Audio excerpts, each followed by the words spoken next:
இயேசுவுக்குள்ளே பிரியமான சகோதர சகோதரிகளே,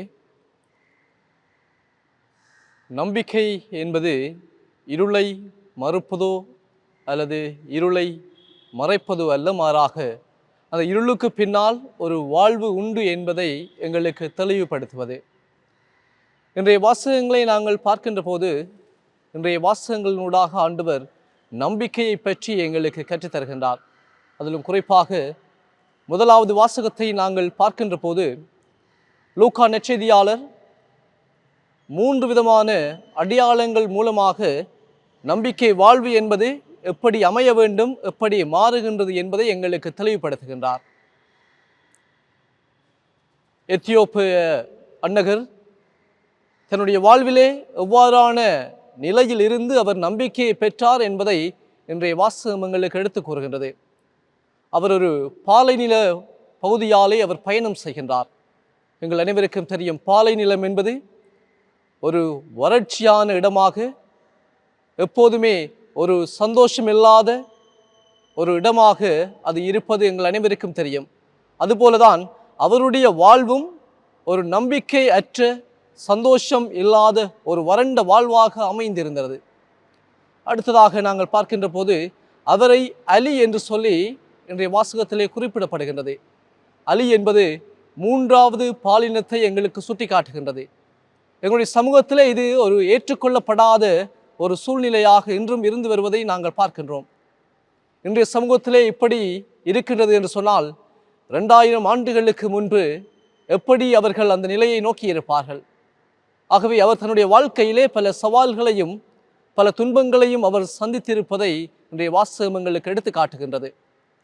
அடுத்ததாக நாங்கள் பார்க்கின்றோம், அவர் எசாயா இறைவாக்கினருடைய துன்புறும் ஊழியன் என்கின்ற ஒரு பகுதியை வாசிப்பதை இன்றைய வாசகம் எங்களுக்கு கூறுகின்றது.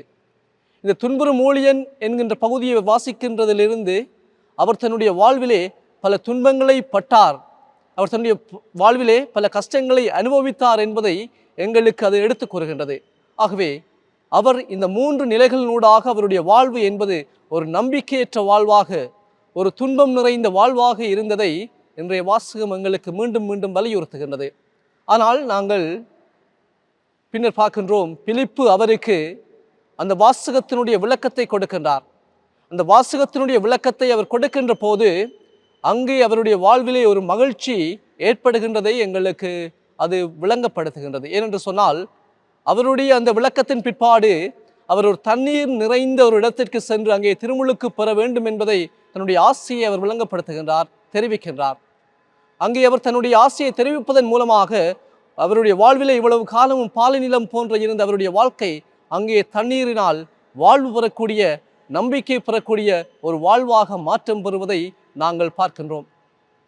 அன்பானவர்களே, எங்களுடைய வாழ்க்கையிலும் இவ்வாறு நம்பிக்கையற்ற சூழ்நிலைகளும் எங்களுக்கு நேரிடுகின்றது. நாங்கள் சில வேளைகளை நம்பிக்கையிலிருந்து எங்களுடைய வாழ்க்கையிலே நாங்கள் என்ன செய்வதென்று தெரியாது நாங்கள் சில வேளைகளை திகைத்து விடுகின்றோம். ஆனால் ஆண்டவர் எங்களுக்கு நம்பிக்கை தருகின்றவராக இருக்கின்றார். இதைத்தான் இன்றைய நற்செய்தி பகுதியிலே பார்க்கின்றோம். நானே வாழ்வு தரும் உணவு என்று சொல்லி ஆண்டவர் எங்களுக்கு நம்பிக்கை கொடுக்கின்றவராக இருக்கின்றார். ஆகவே எங்களுடைய வாழ்க்கையிலே எவ்வளவுதான் நம்பிக்கையற்ற சூழ்நிலைகள் இருந்தாலும் ஆண்டவர் மீது நாங்கள் நம்பிக்கை கொள்கின்ற போது எங்களுடைய இருள் நிறைந்த வாழ்வு ஒளி நிறைந்த வாழ்வாக மாற்றம் பெறும். இவ்வாறுதான் புனிதர்களுடைய வாழ்க்கையிலும் திருத்தூதருடைய வாழ்க்கையிலும் நாங்கள் பார்க்கின்றோம். எவ்வளவு கஷ்டங்களை பட்டார்கள், அவர்கள் ஆண்டவருக்காக தங்களுடைய உயிரை கொடுத்தார்கள். இவ்வாறு அவர்களுடைய கஷ்டம் நிறைந்த, துன்பம் நிறைந்த நம்பிக்கையற்ற வாழ்வு பின்னர் நம்பிக்கையான வாழ்வாக மாற்றம் பெறுவதை நாங்கள் பார்க்கின்றோம்.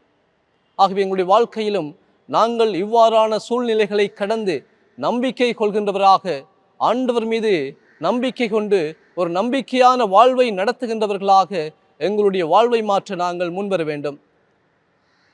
வடக்கு வியட்நாமிலே ஒரு படை தளபதி 7 ஆண்டுகளாக சிறையிலே அடைக்கப்பட்டிருந்தார். அவர் தன்னுடைய வாழ்க்கையிலே தன்னுடைய வாழ்வு முடிந்து விட்டது என்று சொல்லி அவர் நம்பிக்கையற்றிருந்தார். ஆனால் அந்த 7 ஆண்டுகளுக்கு பிற்பாடு அந்த இடத்திலே ஒரு துவாரம் ஏற்படுகின்றது. அந்த துவாரத்தினூடாக அவர் இந்த சூரிய வெளிச்சத்தினுடைய அந்த ஒளி கீற்றுகளை அவர் பார்க்கின்ற போது அவருடைய வாழ்விலே நம்பிக்கை பிறந்து அவர் அந்த சிறையிலிருந்து விடுதலை பெற்று அவர் தன்னுடைய வாழ்வை தொடர்ந்தார். இவ்வாறு பலருடைய வாழ்வு நம்பிக்கையற்றதிலிருந்து நம்பிக்கையாக உருமாறியதை பார்க்கின்றோம். அதுபோல நாங்களும் அவ நம்பிக்கையிலிருந்து நம்பிக்கை கொண்டவர்களாக, அதுவும் ஆண்டவர் இயேசு கிறிஸ்துவின் மீது நம்பிக்கை கொண்டவர்களாக எங்களுடைய வாழ்வை நாங்கள் மாற்ற தொடர்ந்தும் ஆண்டவர் இயேசு கிறிஸ்துவனுடைய பாதையிலே நாங்கள் பயணிப்போம். ஆமீன்.